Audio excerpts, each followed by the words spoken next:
Krishna Krishna Hare Hare Hare Rama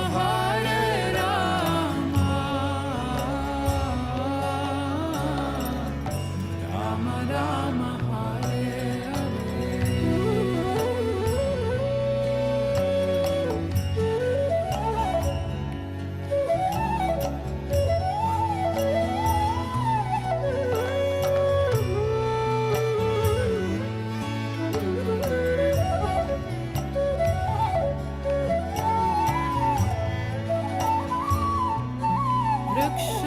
Vrikshavalli Amhasuyari Vanachare Vrikshavalli Amhasuyari Vanachare Vrikshavalli Amhasuyari Vanachare Vrikshavalli Amhasuyari Vanachare Vakshihi Suswade Alaveti Vakshihi Suswade Alaveti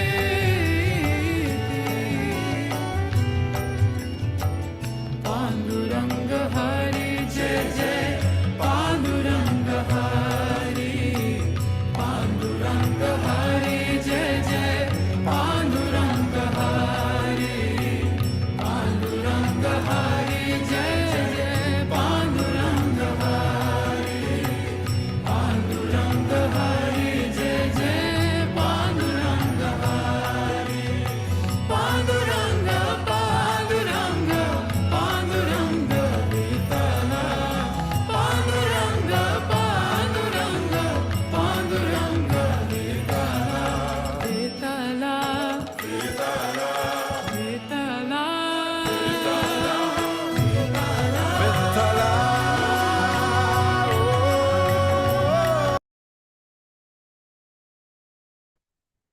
Hare Krishna.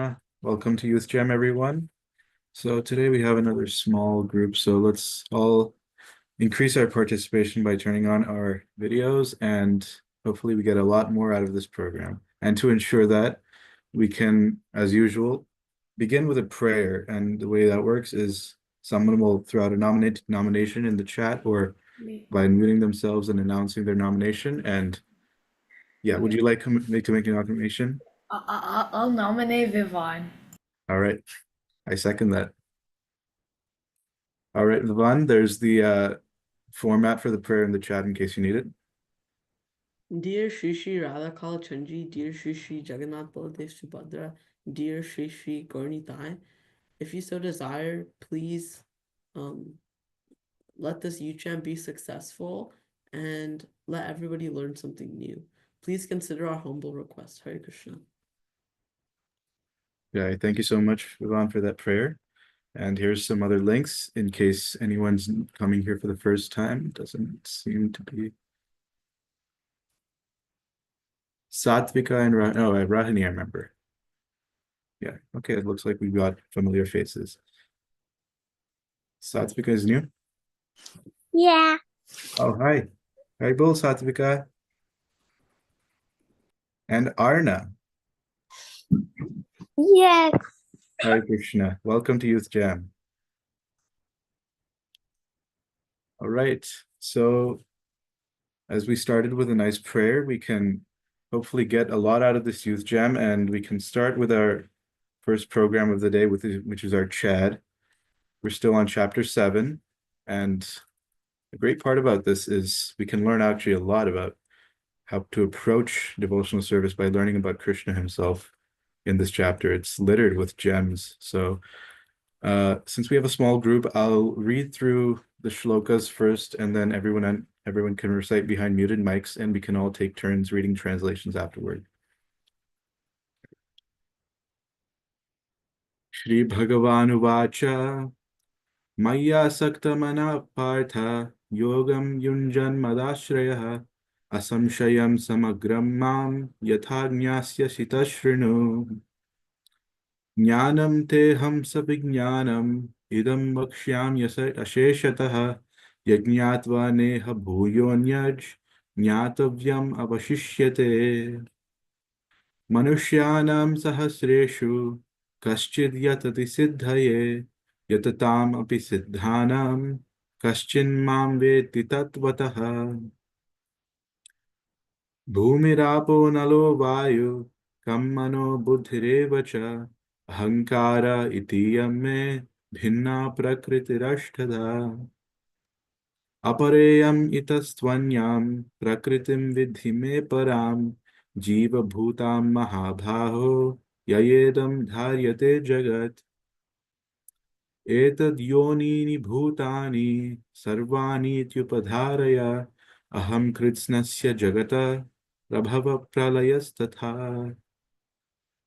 मत्तः परतरं नान्यत् किञ्चिदस्ति धनञ्जय मयि सर्वम् इदं प्रोतं सूत्रे मणिगणा इव रसोऽहम् अप्सु कौन्तेय प्रभास्मि शशिसूर्ययोः प्रणवः सर्ववेदेषु शब्दके पौरुषं नृषु पुण्यो गन्धपृथिव्यां च तेजश्चास्मि विभावसौ जीवनं सर्वभूतेषु तपश्चास्मि तपस्विषु बीजं मां सर्वभूतानां विधिपार्था सनातनं बुद्धिर्बुद्धिमतामस्मि तेजस्तेजस्विनामहम् बलं बलवतां चाहं कामरागविवर्जितं धर्माविरोधो भूतेषु कामोऽस्मि भरतर्षभा ये चैव सात्विका भावा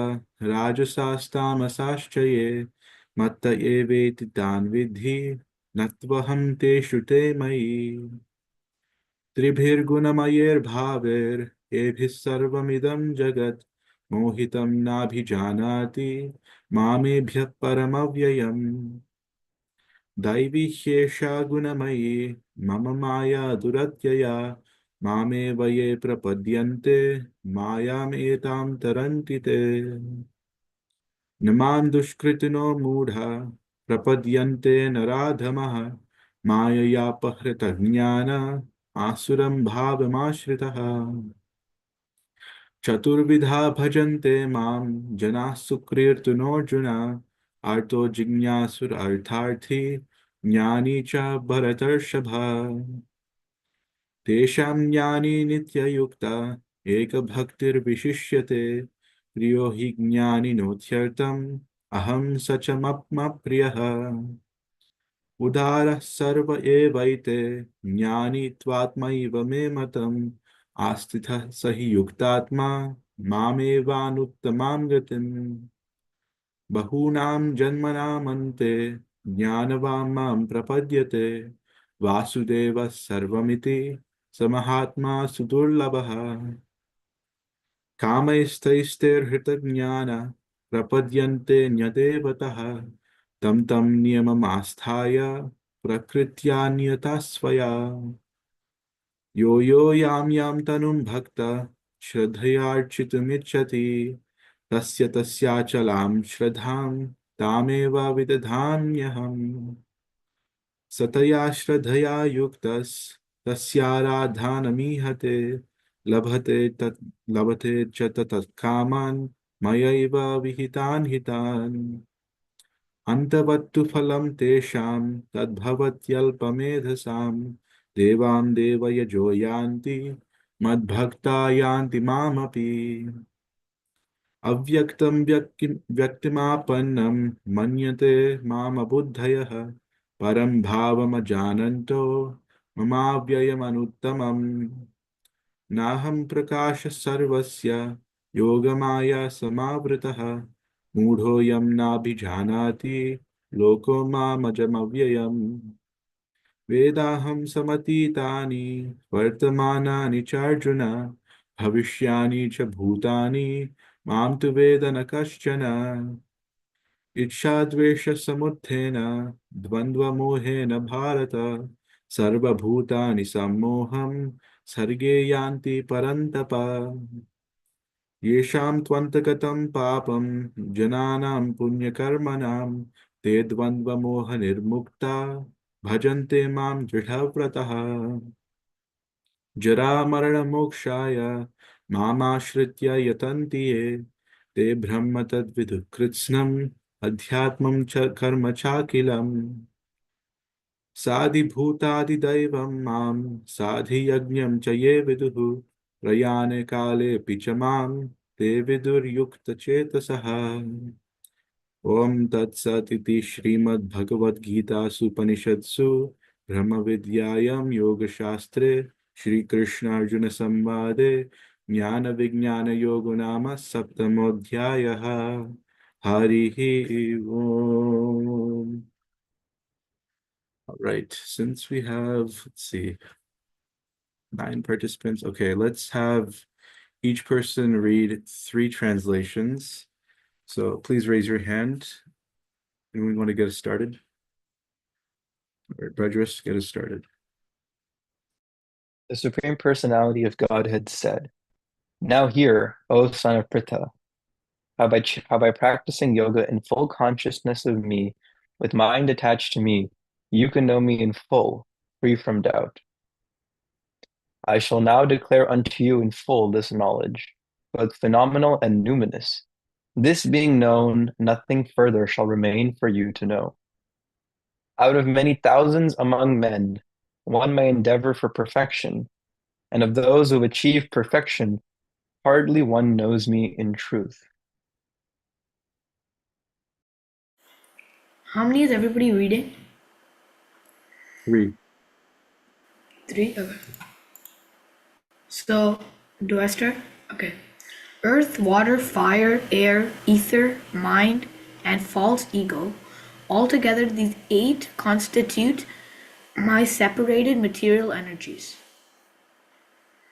Besides these, O mighty armed Arjuna, there is another superior energy of mine, which comprises the living entities who are exploiting the resources of this material inferior nature.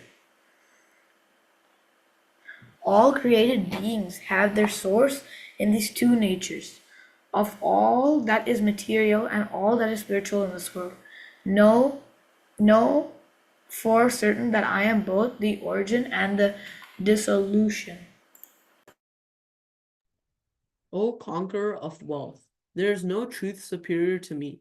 Everything rests upon me as pearls are strung on a thread. O son of Kunti, I am the taste of water, the light of the sun and the moon, the syllable Om in the Vedic mantras. I am the sound and ether and ability in man. I am the original fragrance of the earth, and I am the heat in fire. I am the life of all that lives, and I am the penances of all the ascetics. O son of Pritha, know that I am the original seed of all existences, the intelligence of the intelligent, and the prowess of all powerful men. I am the strength of the strong, devoid of passion and desire.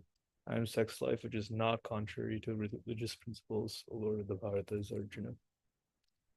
Know that all states of being, be they of goodness, passion, or ignorance, are manifested by my energy. I am in one sense everything, but I am independent, not under the modes of material nature, for they, on the contrary, are within me. Deluded by the 3 modes, goodness, passion, and ignorance, the whole world does not know me, who am above the modes and inexhaustible. This divine energy of mine, consisting of the 3 modes of material nature, is difficult to overcome, but those who have surrendered unto me can easily cross beyond it. Those miscreants who are grossly foolish are lowest among mankind, whose knowledge is stolen by illusion, and who partake in the atheistic nature of demons do not surrender unto me. O best among the Bharatas, 4 kinds of pious men begin to render devotional service unto me. The distressed, the desire of wealth, the inquisitive, and he who is searching for knowledge of the Absolute. Of these, the one who is in full knowledge and who is always engaged in pure devotional service is the best. For I am very dear to him, and he is very dear to me. All these devotees are undoubtedly magnanimous souls, but he who is situated in knowledge of me, I consider to be just like my own self. Being engaged in my transcendental service, he is sure to attain me, the highest and most perfect goal. After many births and deaths, he who is actually in knowledge surrenders unto me, knowing me to be the cause of all causes and all that is. Such a great soul is very rare. Those whose intelligence has been stolen by material desires surrender unto demigods and follow the particular rules and regulations of worship according to their own natures. I am in everyone's heart as the super soul. As soon as one desires to worship some demigod, I make his faith steady so that he can devote himself to that particular deity.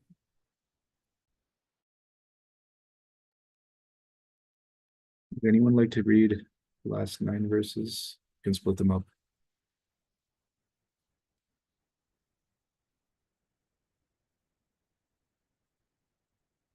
I'll go for it. Endowed with such a faith, he endeavors to worship a particular demigod and obtains his desires, but in actuality, these benefits are bestowed by the alone. And a small intelligence worship the demigods, and their fruits are limited, temporary. Those who worship the demigods go to the planets of the demigods, but by devotees ultimately reach my supreme planet. Unintelligent men who do not know me perfectly think that I, the Supreme Personality of Godhead, Krishna, was impersonal before and have now assumed this personality. In their small knowledge, they do not know my higher nature, which is imperishable and supreme. I am never manifest to the foolish and indulgent, for them I am covered by my internal potency, and therefore they do not know that I am unborn and infallible.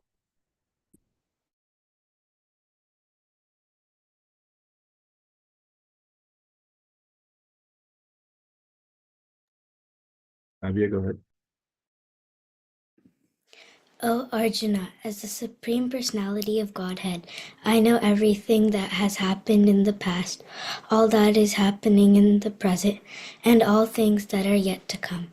I also know that all living entities but me know no one knows.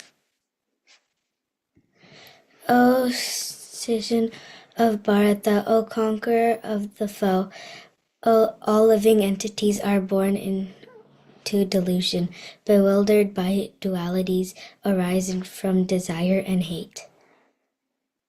Persons who have acted piously in previous lives and in this life, and whose sinful actions are completely eradicated and are freed from the dualities of delusion, and they engage themselves in my service with determination. Intelligent persons who are endeavoring for liberation from old age and death take refuge in me in devotional service. They are actually Brahman because they entirely know everything about transcendental activities.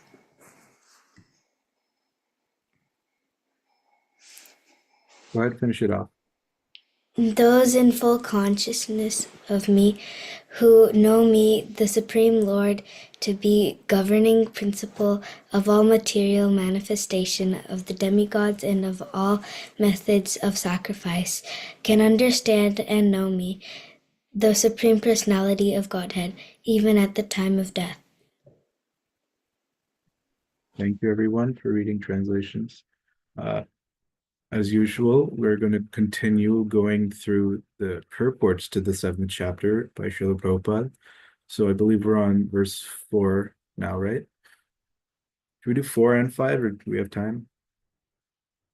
All right. Arna, I think I saw your hand up. Do you want to start reading the purport to chapter or verse 4? You can read the translation and the purport. Okay. Wait, do I have to read both? Yeah, you can get us started maybe with the first, how many paragraphs are there? Not too long. Yeah, you can read the first 3. Paragraphs? Yeah, Um, including the translation. earth, water, fire, air, ether, mind, intelligence, and false ego. Altogether, these 8 constitute my separated material energies. The science of God analyzes the constitutional position of God and his diverse energies. Material nature is called Prakriti, or the energy of the Lord in his different Purushas, Purusha incarnations, in expansions, as described in the Narada Pan, Pan, Pan, Pancharatra. one of the Satvata Tantras. Do I say the shloka? I can read it and then you can pick up it. Okay. Vishnustu trini rupani purushakhyani atho vidu ekam tu mahata srashtur dvitiyam tvanda samsthitam tritiyam sarva bhutastam tani jnatva vimuchyate. For material creation, Lord Krishna's plenary expansion assumes the three Vishnus. The first one, Mahavishnu, creates the total material energy known as the Mahat Tattva. The second, Garbhodakshaya Shri Vishnu, enters into all the universes to create diversities in each of them. The third, Kshayi Vishnu, is diffused as the all-pervading supersoul in the universes and is known as Paramatma. He is present even within the atoms. Anyone who knows these three Vishnus can be liberated from material entanglement. Would someone like to read the next couple paragraphs?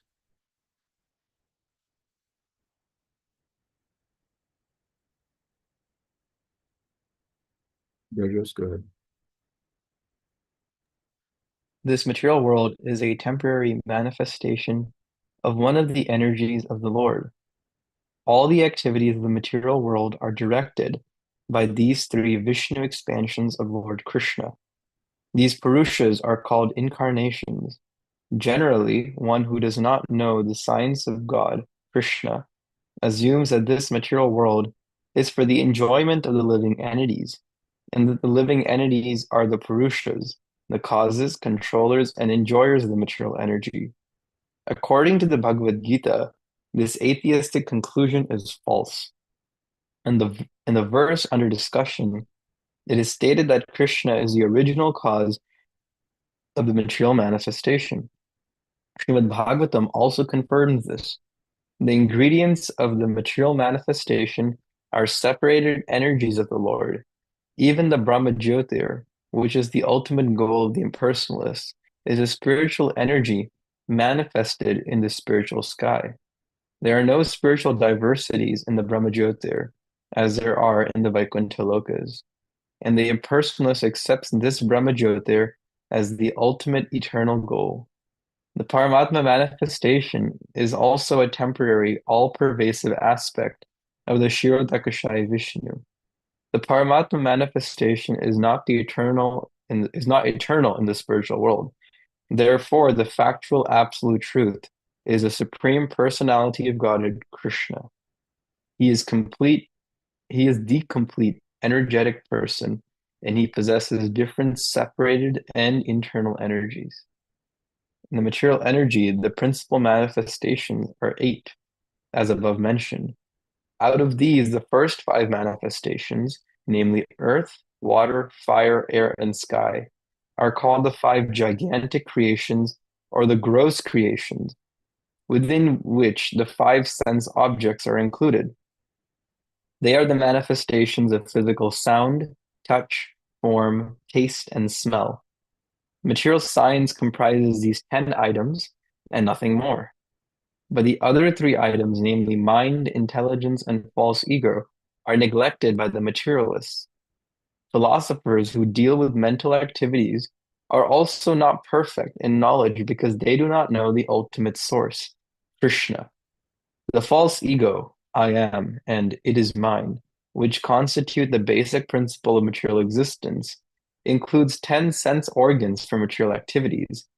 Intelligence refers to the total material creation called the Mahatattva. Therefore, from the 8 separated energies of the Lord are manifest the 24 elements of the material world. which are the subject matter of Sankhya atheistic philosophy.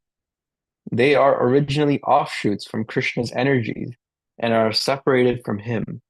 But atheistic Sankhya philosophers with a poor fund of knowledge do not know Krishna as the cause of all causes. The subject matter for discussion in the Sankhya philosophy is only the manifestation of the external energy of Krishna, as it is described in the Bhagavad Gita.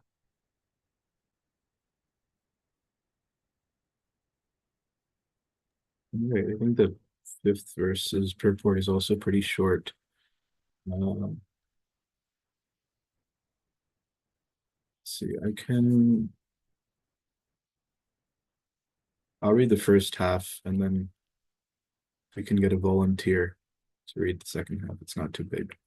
All right, I'll start off with one and then we can start after. Besides these, O mighty armed Arjuna, there is another superior energy of mind, which comprises the living entities who are exploiting the resources of this material inferior nature. Here it is clearly mentioned that the living entities belong to superior nature or energy of the Supreme Lord. The inferior energies matter manifested in different elements, namely earth, water, fire, air, ether, mind, intelligence, and false ego. Both forms of material nature, namely gross, earth, etc., and subtle, mind, and etc., are products of the inferior energy. The living entities who are exploiting these inferior energies for different purposes are the superior energy of the Supreme Lord, and it is due to this energy that the entire material world functions. The cosmic manifestation has no power to act unless it is moved by the superior energy, the living entity. Energies are always controlled by the energetic, and therefore the living entities are always controlled by the Lord. They have no independent existence. They are never equally powerful as unintelligent men think. The distinction between the living entities and the Lord is described in Srimad Bhagavatam 1087:30 as follows. Aparimita dhruvas tanubhruto yadi sarvagatas tarhi na shashyateti niyamo dhruvaneta ratha ajani chayanmayam tad avimuchya yantar bhavet samam janatam yadamatam matadushtaya. Vivan, you want to continue? O Supreme Eternal, if the embodied living entities were eternal and all-pervading like you, then they would not be under your control. But if the living entities are accepted as minute energies of your lordship, they are at once subject to your supreme control. Therefore, real liberation entails the surrender by the living entities to your control, and that surrender will make them happy. In that constitutional position, only they can be controllers. Only can they be controllers. Therefore, men with limited knowledge who advocate the monistic theory that God and the living entities are equal in all respects are actually guided by a faulty and polluted opinion. The Supreme Lord Krishna is the Olivia, can I only... read the last one? Yeah, go ahead. The Supreme Lord Krishna is the only controller, and all living entities are controlled by him. These living entities are his superior energy because the quality of their existence is one and the same with the Supreme. But they are never equal to the Lord in quantity of power. While exploiting his gross and subtle inferior energy, the Supreme Energy, the living entity, forgets his real spiritual mind and intelligence. The forgetfulness is due to the influence of matter upon the living entity. But when the living entity becomes free from the influence of the illusory material energy, he attains the stage called mukti, or liberation. The false ego under its influence was material illusion. Thinks, I am matter, and material acquisitions are mine. His actual position is realized when he is liberated from all material ideas. Cleanliness conception of his becoming one in all respects with God. Therefore, one may conclude that the Gita confirms the living entity to be one of the multi-energies of Krishna. And when the energy is freed from material contamination, it becomes fully Krishna conscious or liberated. Thank you, Yvonne and Parth, for reading that purport. And for Arnat also as well for reading the other purport. So would anyone like to share a brief reflection or anything they learned from that? Any of those two purports? Yes, Yvonne? I would like to share that Krishna has like I've heard this point a lot, but I just want to make it. So Krishna has like all of the qualities in full quantity, but the living entities like the jivas, they have some of the qualities, and those like that they don't even have all the qualities. Those some of the qualities they don't have in full quantity. They only have in minute quantities. So I like to like bring that up. What was that last thing you said? Like the living entities, even though they have only some of the qualities, they still only have uh some of the quantity of those qualities. They don't have Yeah, full quantity. yeah, it's an interesting point because then we don't there's almost like some people who might be turned off otherwise to this idea that people are made in the image of God in the sense that they possess some qualities and they display those qualities that Krishna possesses all qualities and all opulences, but you're not totally different because that's the point is you have to realize your relationship with God. You're equal in quantity I mean, in quality, as you said, but not in quantity. So yeah, thank you for sharing that. Anyone else have any realizations, reflections, anything new they learned?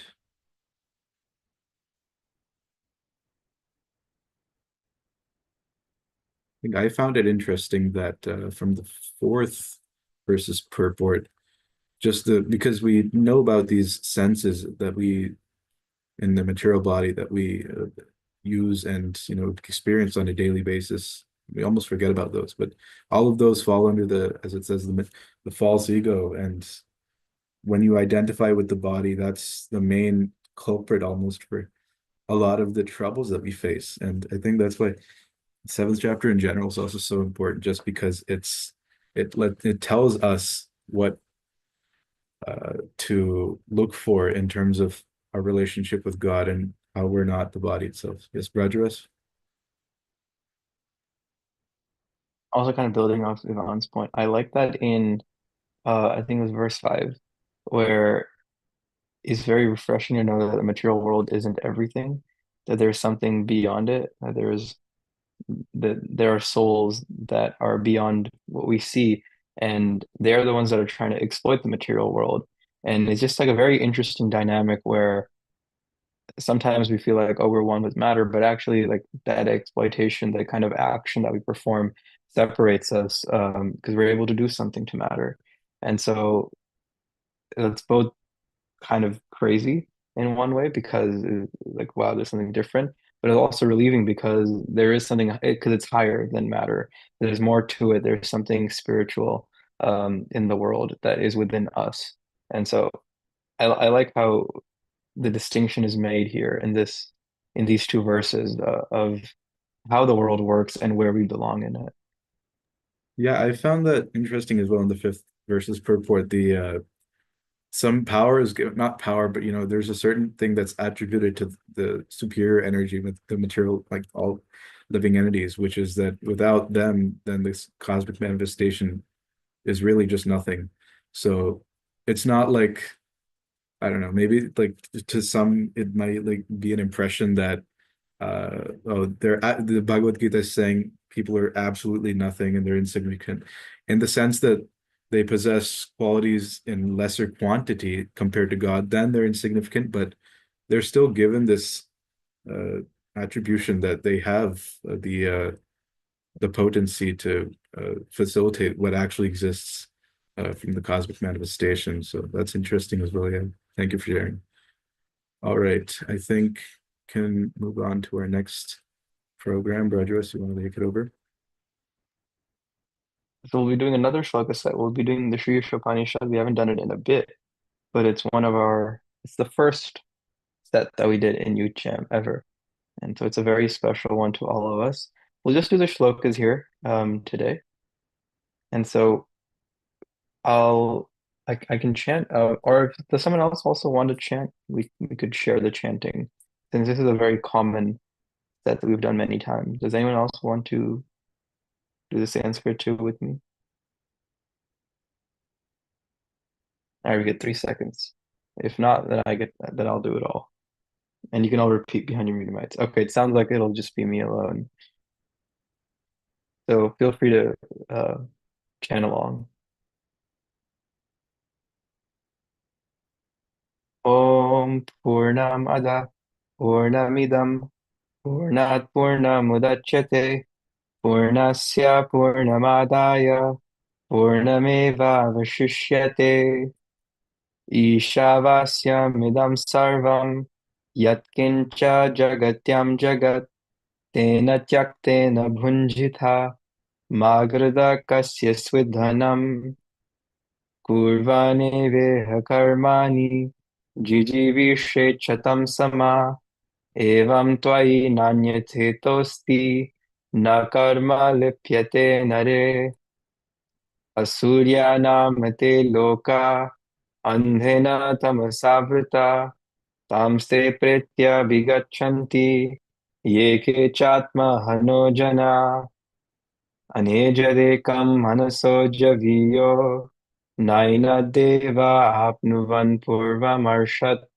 Tadhavatonyanat Tishtat Tasminapo Matarishvadadhati Tadejati Tannai Tadure Tadvantike Tadantarasya Sarvasya Tadu Sarvasyasya Bahyataha Yastu Sarvani Bhutani Atmanyevanupashyati Sarvabhuteshu Chatmanam Tato na Vijugupsate Yasmin Sarvani Bhutani Atmaiva Bhudvijanata Tatra ko mohaka shoka ekatvam anupashyata saparyaga shukramakayam avranam asnaviram shuddham papavidham kavir manishi paribhu swayambhur yata tatyato rathan vedadashthashvatibhya samabhyah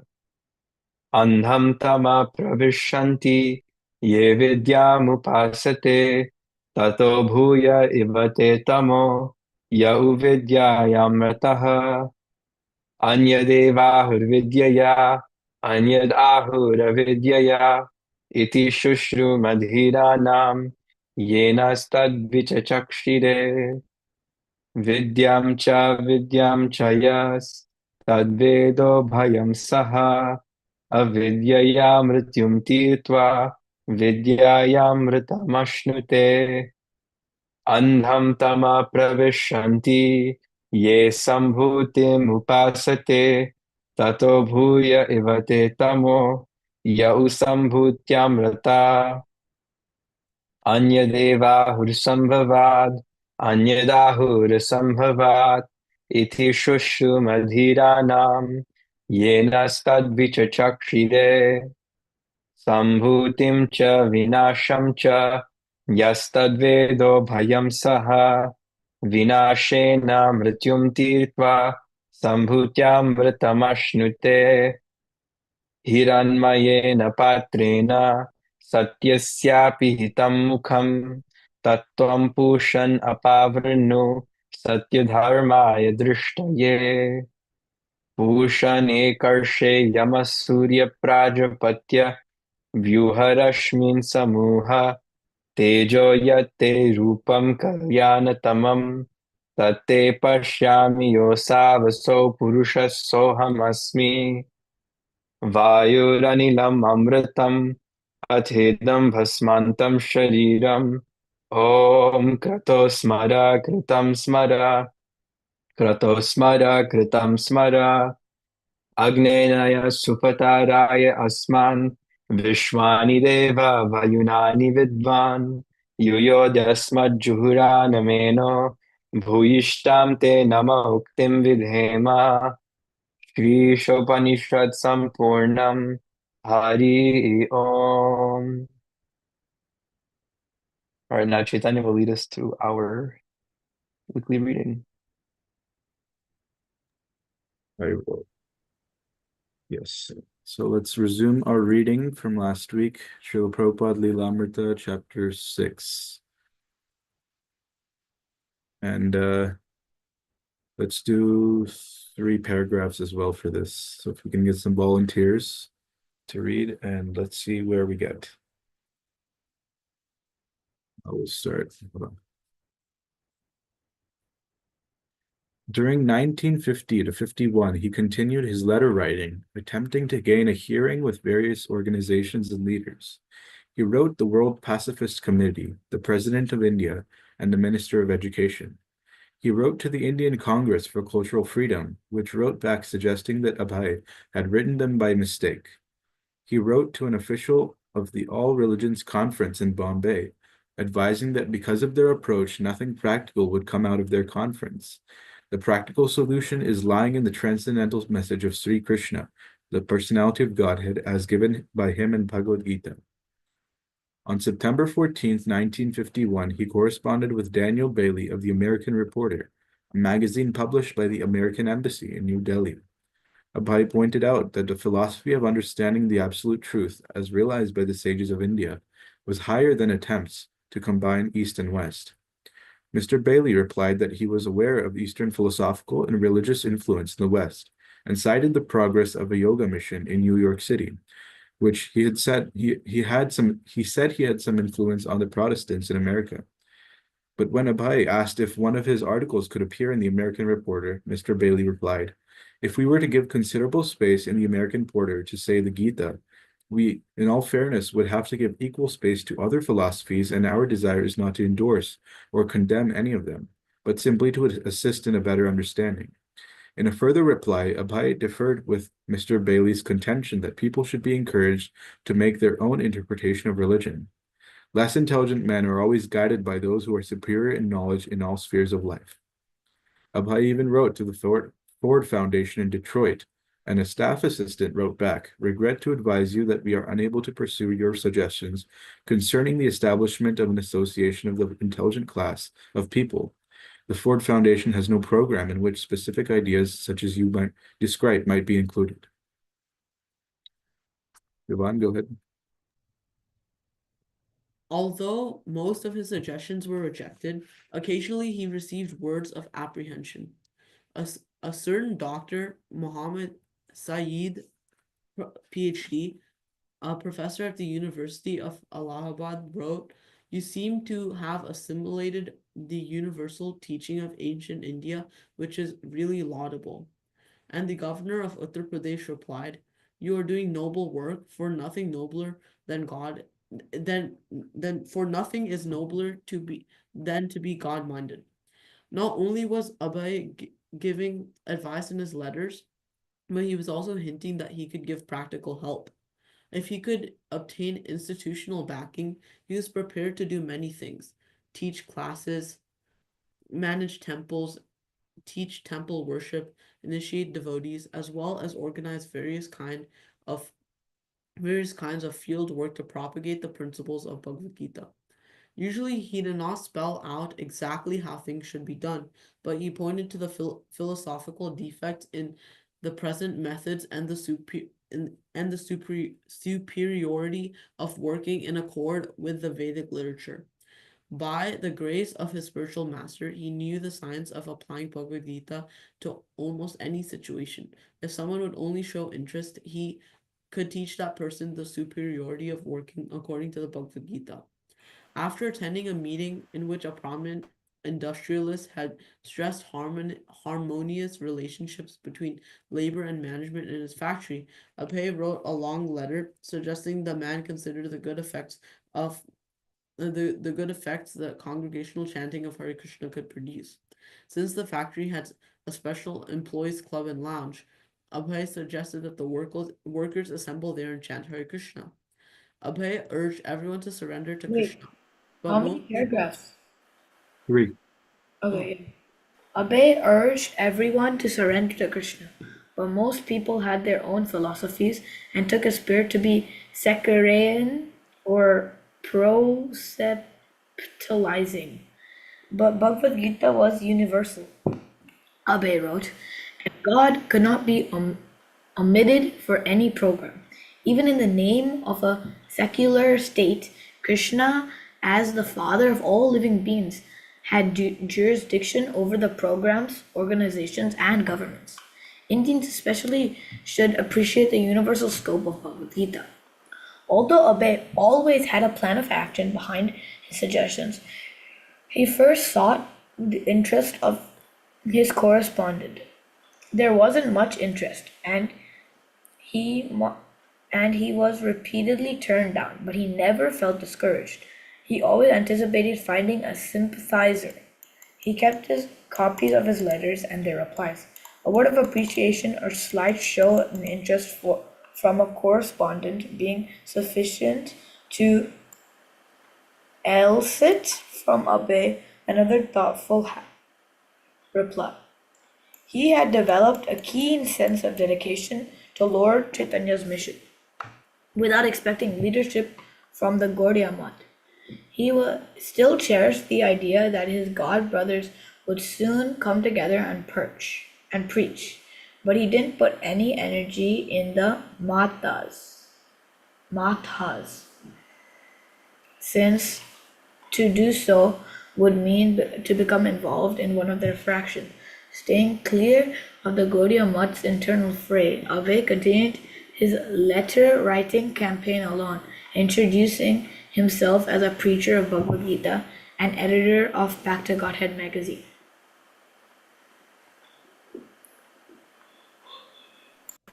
In 1948, Abhay closed his Lucknow factory. He had fallen behind in employees' salaries, and since 1946, he had been paying past rent in installments. But when sales dropped off, continuing the factory became impossible. He lost everything. Srila Prabhupada, I started a big laboratory in Lucknow. Those were the golden days. My business flourished like anything. Everyone in the chemical business knew. But then, gradually, everything dwindled. With the help of some acquaintances in Allahabad, he had opened a small factory there, in the same city where his Prayag pharmacy had failed 15 years before. He moved to Allahabad with his son Brindavan and continued manufacturing medicines. While the rest of his family remained at Banerjee Lane in Calcutta, Abhay continued his traveling, but now he was often away for months at a time. And then he had the dream, a second time. Srila Bhaktisiddhanta Saraswati appeared before him. Again, he was beckoning, indicating that Abhay should take sannyas. And again, Abhay had to put the dream aside. He was a householder with many responsibilities. To take sannyas would mean to give up everything. He had to earn money. He now had 5 children. Why is Guru Maharaj asking me to take sannyas? He thought. It was not possible now. The Allahabad business was unsuccessful. At present, the condition of our business is not very good, he wrote his servant Gauranga, who had asked to rejoin him. When the condition gets better, and if you are free at that time, I will call for you. He worked earnestly, but results were meager.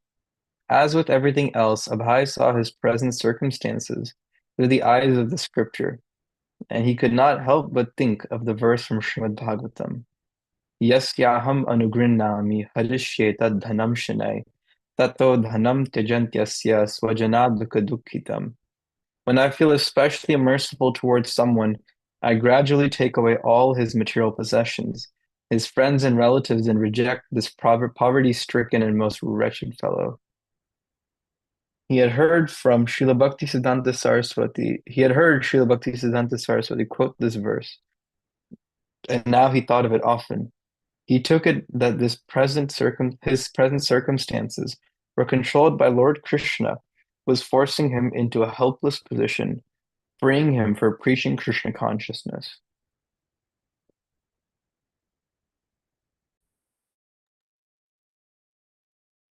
Srila Prabhupada, somehow or other, my intention for preaching the message of Lord Chaitanya Mahaprabhu increased, and the other side decreased.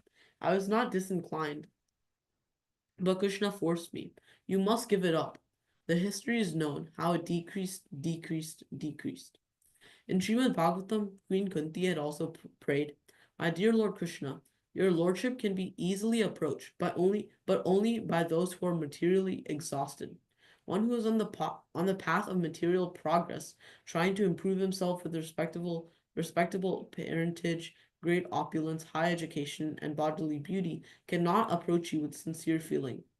Srila Prabhupada. So in 1950, I retired practically. Not retired, but a little in touch with business, whatever's going on. Then it almost became nil.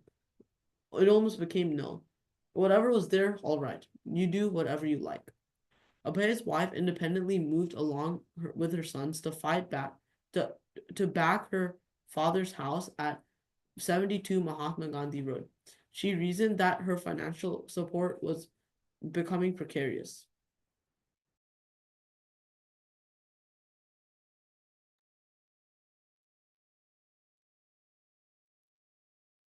Would anyone else like to read? Maybe Kirtani Agora, are you there? Bia, you can read instead.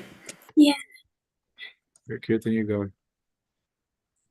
But I just can't, like, my screen just, like, for no reason, Oh. like that. Like, I can't really see it. Cause, like, Is that a Zoom problem? yeah, like, I can't see the screen.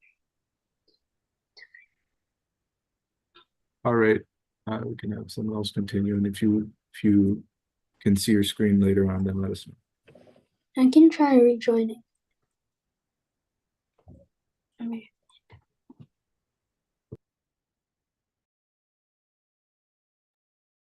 Vivaan, go ahead. Abhay was spending most of his time away from home. He was gradually disassociating himself from the family. When, after several months, he would meet his wife and children, his father-in-law would criticize him. "You are always going outside. You are always worshiping God. You are not looking after my family."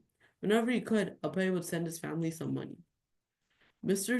Sudhir Kamar Datta, Abhay's nephew, I sometimes noticed how he was thinking so many things about his family, about his writings, about making bigger and bigger in business. What to do? What to do? He was thinking seriously to earn more money from his business.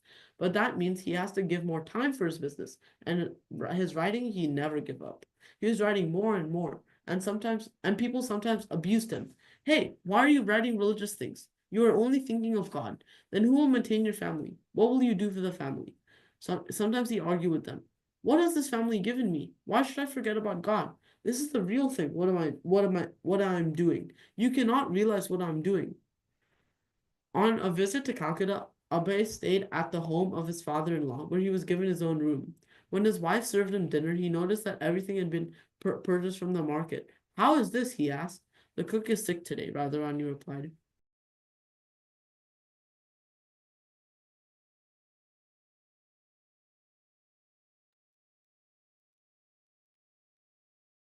Sukirtan, would you like to read some?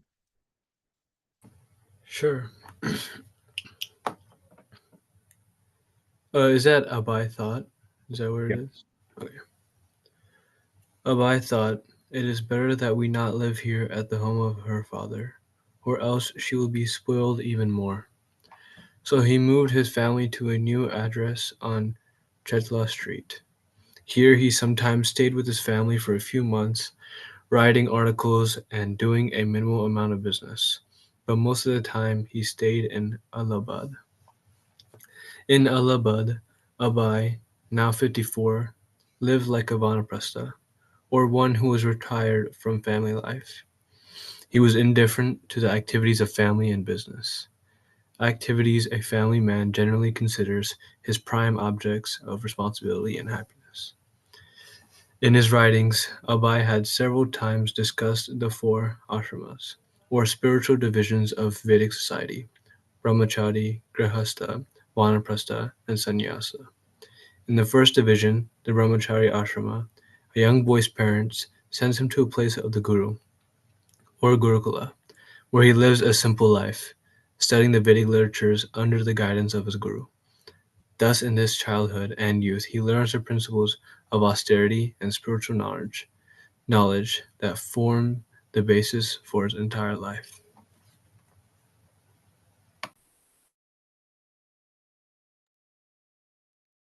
So Kirtan. Oh, okay. You want me to read the? No, thank you. That's good. If you want to read. Kirtania, is your screen coming back up now? Yeah, and now it's better. All right. Great.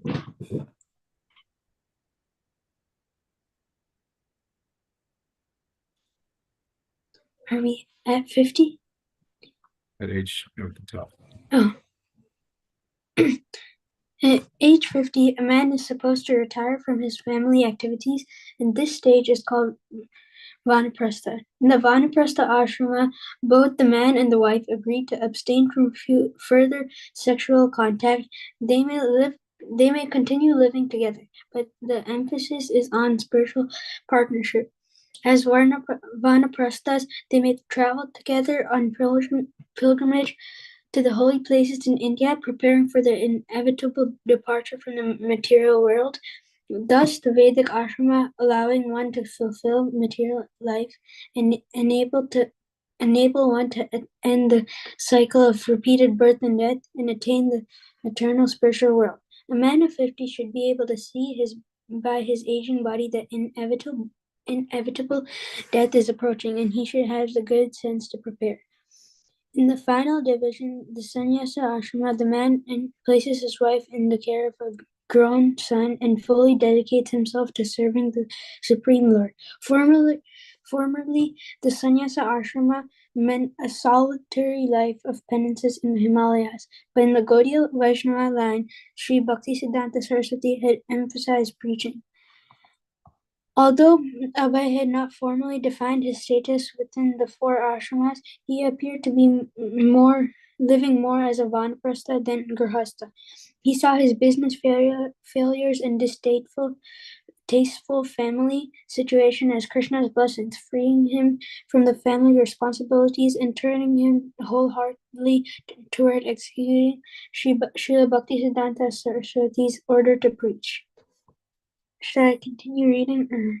No, that's good. Thank you. I think that's a good place to stop. Especially because Srila Bhaktisiddhanta Saraswati's appearance day is coming up on Monday, I think. Is that right? Monday? So yeah, that's a really nice place to stop, actually. It's really nice to honor Srila Bhaktisiddhanta Saraswati Thakur, Srila Prabhupada's spiritual master, because it was with his vision and his instruction that Prabhupada carried that instruction out later, so many decades later, and now we're here. Otherwise, that foundation in India that Prabhupada carried around the world wouldn't have been as strong and probably wouldn't have motivated him as much as it did. So it's always nice to touch back on that point. Does anyone have anything they would like to share, talk about, reflect on this reading from the chat or anything?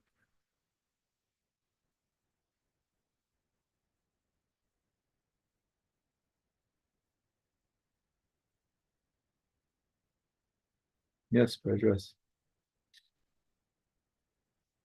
Frequently, when we hear devotees speak about like in classes or they offer their reflections and so on, we get a sense of what kind of person they are.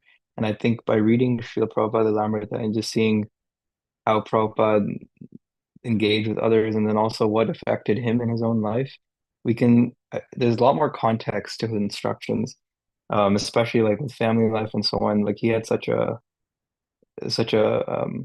discouraging like setup at home where it wasn't very helpful in bringing him up to Krishna consciousness. And so you can see that also in a lot of his statements that he generally discourages getting too attached in any way. And then also he finds his relief in that kind of verse that might stress someone else out, for those that maybe didn't experience the same kind of situation as Prabhupada. And so it just reminds me that Krishna consciousness is so personal to everyone, and everyone is able to build that relationship with Krishna in whatever way they may seem fit. And this is how Prabhupada had developed that.